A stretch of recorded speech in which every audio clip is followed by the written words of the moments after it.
స్వామి గారికి అవకాశం ఇద్దాం. చాలా చెప్పని నుంచి వెయిట్ చేస్తారు వెంకట స్వామి గారు. సో ఏంది ఉద్యమంలో మీరు 2014 వరకు కేసీఆర్ తో కలిసి పనిచేశారు. సరే అప్పుడు జేఏసీలో లెక్చరర్స్ ఫోరం నుంచో దాని నుంచో కలిసి పనిచేశారు. 14 వరకు ఉన్నారు. సరే తర్వాత కాంగ్రెస్ పార్టీలో ఉన్నారు. కానీ అప్పటి కేసీఆర్ కు ఇప్పటి కేసీఆర్ కు అప్పటి టీఆర్ఎస్ కు ఇప్పటి టీఆర్ఎస్ కు తేడా అయింది. కాంగ్రెస్ పార్టీలో ఉండి చెప్పినట్టు చెప్పకండి. ఎందుకంటే కత్తి వెంకట స్వామి గారు ఏంటంటే కాంగ్రెస్ పార్టీలో ఉన్న నిస్సంకోచంగా ఆయన వ్యూస్ చెప్తారని పిలుస్తున్నాం మేము. ఓకే, ఇప్పుడు తేడా ఏందనేది కేసీఆర్ గారే 2014లో క్లియర్ చేసిండు. ఉద్యమం వరకు టీఆర్ఎస్ ఏంటి, ఉద్యమం తర్వాత టీఆర్ఎస్ ఏంది అనేది నేను చెప్పాల్సిన అక్కర్లే, వారే చేసిండ్రు, వారే చెప్పేసినారు. వారు చాలా స్పష్టంగానే చెప్పేసిన కదా పక్తు రాజకీయ పక్షం అని. ఇప్పుడు ప్రకాష్ అన్న కూడా అదే మాట్లాడిపోయినాడు కదా. నేనేమంటున్నానంటే సరే ఏ రాజకీయ పక్షమైనా నాకు ఒక సందర్భం గుర్తుంది. హరీశ్వర్ రెడ్డి గారని పరిగి ఎమ్మెల్యే ఉండిరి, మంత్రిగా ఉన్నట్టుండ్రి వారు నేను మన కేసీఆర్ గారు కూర్చున్నప్పుడు నేను ఒక సందర్భం చెప్పిన. తెలంగాణ రాజకీయ యవనిక మీద ఆంధ్రప్రదేశ్ రాజకీయ యవనికను ఎట్లయితే మార్పు చేసి ఎన్టీ రామారావు రాజకీయాల్లో ఒక మహానుభావుడిగా నిలిచిపోయాడో అట్లాంటి ఒక అవకాశము తెలంగాణ రాజకీయ యవనిక మీద మీకు వస్తుంది సార్ అని చెప్పిన నేను. ఈ హరీశ్వర్ రెడ్డి గారు కూడా అది అన్నారు. సో ఆ మార్పుకు అవకాశం ఉండి ఆ మార్పును చేయగలిగే శక్తి, యుక్తులు, ఆలోచన అన్ని ఉండి కూడా తెలంగాణ రాజకీయ యవనిక మీద ఆయన ముద్ర వేసుకోలేకుండా నెగిటివ్ ముద్ర వేసుకున్నాడు. పాజిటివ్ బదులు నెగిటివ్ ముద్ర వేసుకున్నాడు. ఎక్కడ లేని విధంగా, దేశం మొత్తం మీద లేని విధంగా తెలంగాణ రాష్ట్రాన్ని పైసలుంటేనే పాలిటిక్స్ అనేటువంటి ఒక దరిద్రమైన పరిస్థితిని రావడానికి కేసీఆర్ గారే కారణం. కానీ ఆయన ఆలోచన విధానం ప్రకారము ఆయనే ఉద్యమ నాయకుడిగా మా అందరితో ఉన్నప్పుడు ఉన్నటువంటి విషయాలకు ముఖ్యమంత్రిగా అయిన తర్వాత ప్రతిదీ ఆయన మర్చిపోయినట్టు ఉన్నాడు. తనను తానే మర్చిపోయి ఉంటాడేమో. అందుకే ఒకసారి దళితుడు నాకన్నా పెద్ద దళితుడు ఎవరున్నారు అన్నారు దళిత ముఖ్యమంత్రి విషయం వస్తే. ఇంకో విషయం వస్తే ఎవరి విషయానికి వస్తే సంక్షేమము తర్వాత వాటరు దీనికి సంబంధించి నేను ఎక్కువ మాట్లాడను, అది కాదు చర్చ. ఇప్పుడు కేసీఆర్ గారు తెలంగాణ రాజకీయ వ్యవస్థ మీద యవనిక మీద ఒక ప్రత్యేకమైన ముద్ర, ఒక పాజిటివ్ ముద్ర, దేశంలోనే ఒక మంచి రాజకీయ వ్యవస్థ తెలంగాణలో ఉంది అని ఎస్టాబ్లిష్ చేయడంలో వారు ఫెయిల్ అయినారు. దాని కారణంగానే ఆయన సొంత కూతురియాల అంత అమానుషంగా అంటే ఎంత అంటే ఒక తండ్రి గురించి పిల్ల అట్లా మాట్లాడుతుందని ఏ తండ్రిగా కూడా నాకు కూడా బిడ్డ ఉన్నది. ఏ తండ్రి కూడా అంటే తండ్రికి ఒక ఆడకూతురికి ఉండేటువంటి అనుబంధమే వేరు. అవన్నీ మర్చిపోయినట్టు నటిస్తున్నారా? ఇది రాజకీయ ఎత్తుగడనా, లేకపోతే నిజంగానే వారికి అంత కోపం కేసీఆర్ గారి మీదనా? ఒకవేళ కేసీఆర్ గారి మీద ఉంటే కేసీఆర్ గారు ఈ 10 సంవత్సరాల తన పాలనలో చేసినటువంటి అవకతవకల మీదనే మాట్లాడి ఉంటే ఉద్యమకారులుగా, సహచరులుగా, కేసీఆర్ సహచరులుగా మేము అంత ఫీల్ కాకపోతాం. కానీ ఆమె కేసీఆర్ నే డైరెక్ట్ టార్గెట్ చేసింది. అది మరి తండ్రి ఆదేశం మేరకు చేస్తుందా, లేకపోతే తన సొంత ఆలోచనతో చేస్తుందా, అన్న మీద కోపం చేస్తుందా అనేటువంటిది ఆమెనే ఆత్మవిమర్శ చేసుకోవాలా. రెండో పక్కన ఇవాళ కేసీఆర్ గారు ఆ ఎస్టాబ్లిష్మెంట్ ను కోల్పోయిన కారణంగా వారు ఇప్పుడు ఎన్నిసార్లు బయటకు వస్తలేం అంటే ఆయన బయటకు వస్తున్నాడు, బాగుంది.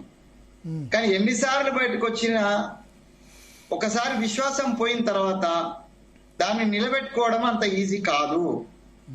కాబట్టి ఇప్పుడున్నటువంటి రాజకీయ పరిస్థితులలో కేసీఆర్ గారిని నమ్మి కేసీఆర్ గారితో మళ్ళీ అందరు నడిచేటువంటి పరిస్థితి అయితే లేదు. వారి పార్టీని నిలబెట్టుకోవడానికి వారి సర్వయత్నాలు చేసేటువంటి పూర్తి హక్కు వారికి ఉంది. వారి ప్రయత్నం చేయనియండి. కాకపోతే నేను తెలంగాణకు సంబంధించినటువంటి విషయానికి వచ్చినప్పుడు నేను తెలంగాణ రాష్ట్ర సమితి కాంగ్రెస్ యొక్క మెర్జర్ కు నేను వ్యతిరేకిని. ఆ రోజు నేను ఒక్కనే వ్యతిరేకిని. కోదండరాము తో సహా అందరు కూడా మెర్జ్ చేయమని అన్నవాళ్ళు. మెర్జ్ చేయకుండా ఊకుంటారా వెంకన్న నువ్వు అట్లా అడుగుతున్నావు అని కూడా నన్ను అన్నాడు. కానీ నేను ఆ రోజు ఏమన్నంటే ఎందుకు నేను వ్యతిరేకించిన అంటే భారతీయ జనతా పార్టీ కావచ్చు అండ్ కాంగ్రెస్ కావచ్చు, ఈ రెండింటికి కూడా తెలంగాణ పట్ల ప్రత్యేకమైనటువంటి ప్రేమ ఉండే అవకాశం లేదు. జాతీయ పార్టీలైన దృష్ట్యా వాళ్లకు మిగతా సంయమనం కోసమో లేకపోతే సర్దుబాటు కోసమో తెలంగాణ ప్రయోజనాలను నెగ్లెక్ట్ చేసే అవకాశం ఉంది. కాబట్టి తెలంగాణ కోసమే, తెలంగాణ ప్రజానీకం కోసమే జయశంకర్ గారు ఆశించినటువంటి ఏదైతే తెలంగాణ ఉందో ఆ తెలంగాణ ఆశయ సాధన కోసము ప్రత్యేకమైన తెలంగాణ పార్టీ ఉండాల్సిందే అన్నవాన్ని నేను ఆయనతో ఉద్యమంలో ఉన్న రోజులు 14 వరకు కూడా, ఈ రోజు కూడా నేను దానికి పట్టుబడి ఉన్నా. ఎందుకంటే the leaders of the Telangana in Congress are the BJP as a pigback leaders of the Andhra. They're all the pigback leaders. Till today, I can say that. I can say that without any agitation. All the BJP are the Congress leaders of the Telangana region are the pigback leaders. They cannot do the true justice to the Telangana that KCR can do అనేటువంటిది నా విశ్వాసం. ఆ రోజు దాంతో నేను అది ఆ మాట చెప్పిన, ఆ దాని మీద ఆయన నిలబడ్డాడు. సరే, అది నేను చెప్పినందుకే ఆయన మెరి చేయలేదని నేను అంటలేను, పరిస్థితుల దృష్ట్యా ఆయన చేయలేదు కావచ్చు. కానీ తెలంగాణకు ఒక పార్టీ వచ్చిన తర్వాత అది అక్కడ నిలబెట్టడంలో కేసీఆర్ గారు అట్టర్ ఫ్లాప్ అయినారు. కారణం పార్టీ నిలబెట్టడంలో అట్టర్ ఫ్లాప్ అయ్యారంటారా? పార్టీని తెలంగాణ ప్రాతినిధ్యం కోసం, అంటే ఎట్లయితే డిఎంకే ఏడిఎంకేలు తమిళనాడు ప్రయోజనాలనే మిన్నగా చూపించి తమిళనాడు ప్రయోజనాలను తప్ప మిగతా ప్రయోజనాల గురించి వాళ్ళు ఆలోచించకుండా తమిళ ప్రజల ప్రయోజనాల కోసం ఎట్లయితే నిలబెట్టినరో ఆ లెవెల్లో ఆ విశ్వాసాన్ని కేసీఆర్ గారు తెలంగాణ ప్రజల విషయంలో, తెలంగాణ ప్రాంతం విషయంలో చేయలేకపోయినారు. అది చాలా స్పష్టంగా వారు ఫెయిల్ అయినారు ఆ విషయంలో.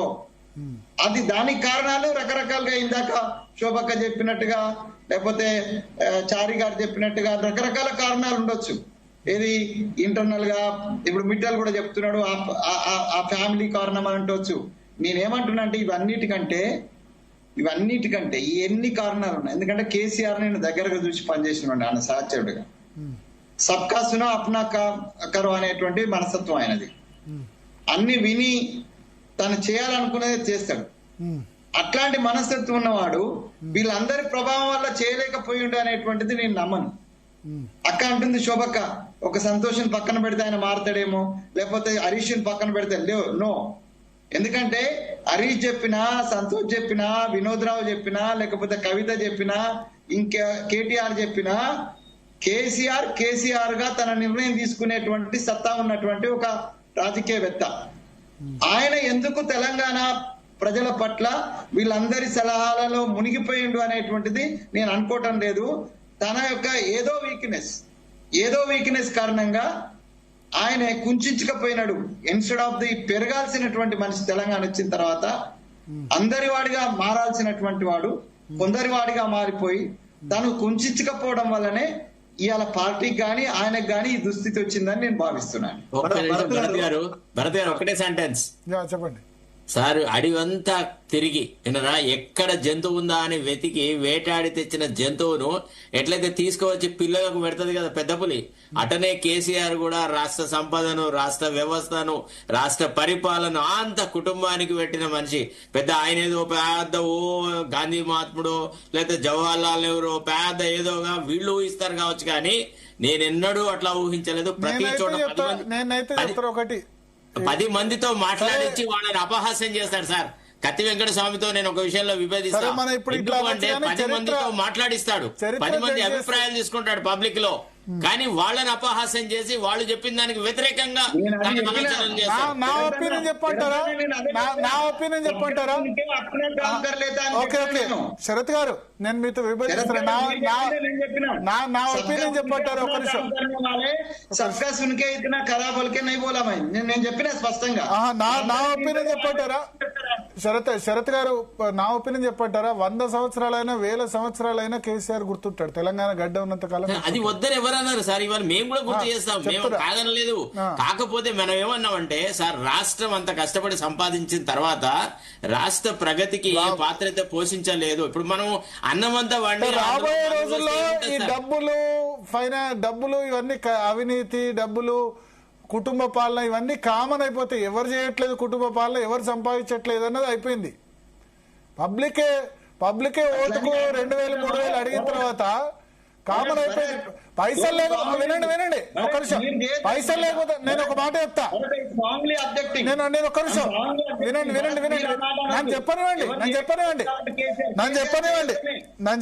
ఒక నిమిషం కమిట్మెంట్ దృష్ట్యా కేసీఆర్ అనేక వేదికల మీద మాతో ఉన్నట్టు మీ అందరితో ఈ తెలంగాణ వస్తే 85% నుంచి 90% ఉన్నటువంటి ఎస్సీ ఎస్టీ బీసీ మైనార్టీ బలహీన వర్గాలు ఏవైతున్నాయో వాటికి ఈ ఫలాలు అందిన రోజే ఈ తెలంగాణకు సార్థకత అని ఒక మాట చెప్పినటువంటి వ్యక్తి ఆ కమిట్మెంట్ లేకుండా పోవడం అనేది సమంజసం కాదు అంటున్నా నేను. ఓకే అది వేరే సంగతి నేను చెప్పేది అంటే పేరు లేకపోతే ఆయన ఏం చేశారు అంటే ఇంకా 1000 సంవత్సరాలైనా ఆయన పేరు ఉంటది చరిత్రలో సరే తప్పులు ఇప్పుడు గాంధీలో తప్పులు వెతికే వాళ్ళు ఉన్నారు వినండి గాంధీలో తప్పులు వెతికే వాళ్ళు ఉన్నారు నెహ్రూలో తప్పులు వెతికే వాళ్ళు ఉన్నారు ఇందిరమ్మలో తప్పులు వెతికే వాళ్ళు ఉన్నారు ఎన్టీఆర్ లో తప్పులు వెతికే వాళ్ళు ఉన్నారు వైఎస్ఆర్ లో తప్పులు వెతికే వాళ్ళు ఉన్నారు నేను చెప్తాను వీళ్ళంతా కూడా యుగ పురుషులు ఖచ్చితంగా కేసీఆర్ కూడా నా దృష్టిలో ఆయన కూడా ఒక యుగ పురుషుడు ఎప్పటికీ ఇంకా 1000 సంవత్సరాలైనా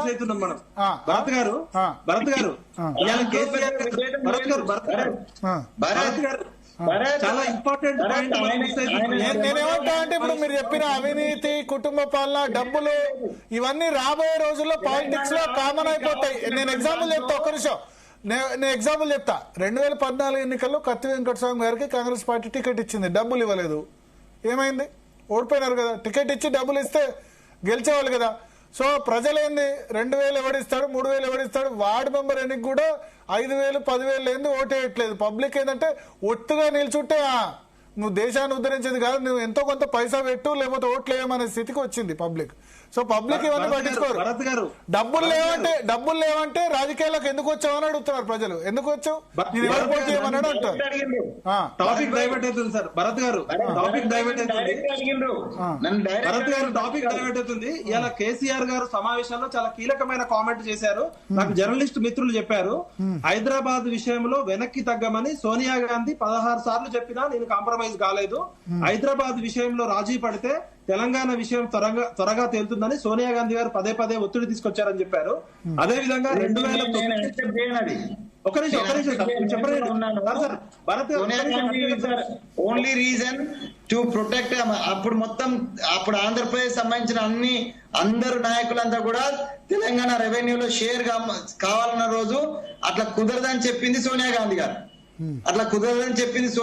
అండ్ మన్మోహన్ సింగ్ ఒకసారి అడుగుదాం కొప్పుల ఈశ్వర్ గారు జాయిన్ అయ్యారు కొప్పుల ఈశ్వర్ గారు ఆ మీటింగ్ లో ఉన్నారు సో ఈశ్వర్ గారు గుడ్ ఈవినింగ్ భరత్ గారు మాజీ మంత్రి ఈశ్వర్ గారు జాయిన్ అయ్యారు సార్ జీతల కోసం సమయం కేటాయించిన ధన్యవాదాలు సో ఇవాళ సోనియా గాంధీని దాదాపు 16 సార్లు ఈ విషయంలో ఎదిరించారు ఏంటి హైదరాబాద్ విషయంలోనా ఈ విషయంలో హైదరాబాద్ విషయంలో వెనక్కి తగ్గమని 16 సార్లు నాకు చెప్పారు హైదరాబాద్ విషయంలో రాజీ పడితే తెలంగాణ తొందరగా ఇస్తామని సోనియా గాంధీ ఏమన్నారు ఎగ్జాక్ట్లీ ఈశ్వర్ గారు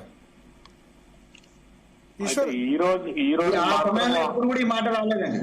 హలో చెప్పండి ఈ రోజు ఒక్క నిమిషం ఈశ్వర్ గారు చెప్పనివ్వండి మీటింగ్ లోపల ఉన్నారు కదా ఆయన